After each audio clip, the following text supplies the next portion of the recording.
Hello বন্ধুরা, কেমন আছো সবাই? আশা করছি সবাই ভালো আছো, আর আমিও ভালো আছি। আজকে আমি আমার আরেকটা রেসিপি নিয়ে আসলাম, আলুর পরোটা। প্রথমে আলুগুলো বয়েল করে নিলাম, তারপর আটা নিয়ে নিলাম। আটার মধ্যে একটু লবণ আর একটু তেল আর উষ্ণ গরম জল দিয়ে ভালো করে আটাটা মেখে বিশ্রামের জন্য রেখে দিলাম 5-10 মিনিট। তারপর আগে থেকে করে রেখেছিলাম যে আলুর সেদ্ধ আর রসুন কুচি, পেঁয়াজ কুচি, লঙ্কা কুচি, এগুলো দিয়ে দিলাম।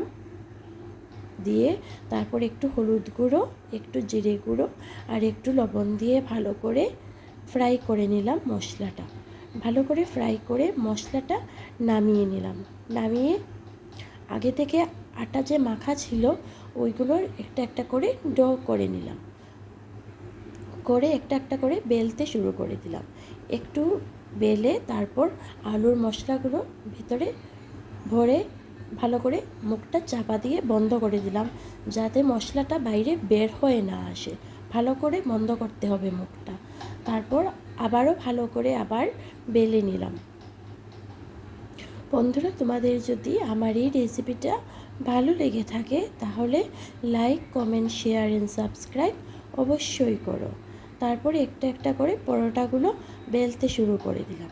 আলুর পরোটা যদি কেউ এইভাবে পছন্দ না করো পেঁয়াজ বা রসুন দিয়ে, তাহলে পেঁয়াজ পাতা বা রসুন পাতা, লঙ্কা কুচি দিয়ে আলুগুলো ভালো করে ফ্রাই করে ভিতরে এরকম করে ভরে এরকমভাবেও খেয়ে দেখতে পারো। দুইটাই অনেক টেস্টি হয়।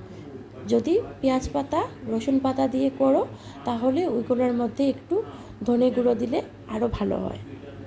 তারপরে একটা একটা করে পরোটাগুলো বেলে নিলাম। এই পরোটাটা একদম খালিও খাওয়া যেতে পারে, সঙ্গে আর কিছু লাগবে না, শুধু একটু আচার হয়ে গেলেই হয়ে যাবে। পুরো খালিই খাওয়া যাবে এই পরোটাটা। তারপরে একটা একটা করে পরোটাগুলো ভাজতে শুরু করে দিলাম।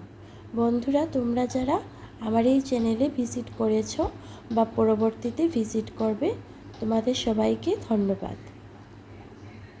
তারপর পরোটাগুলো হালকা হালকা তেল দিয়ে ভেজে সোনালি করে নামিয়ে নিতে হবে। ঘি দিয়েও ভাজা যায়। কেউ যদি তেল পছন্দ না করো তাহলে ঘি দিয়েও ভাজতে পারবে। আর যদি ঘি পছন্দ না করো তাহলে রেগুলার যে তেলটা ইউজ করা হয় সেটা দিয়েও ভাজা যাবে।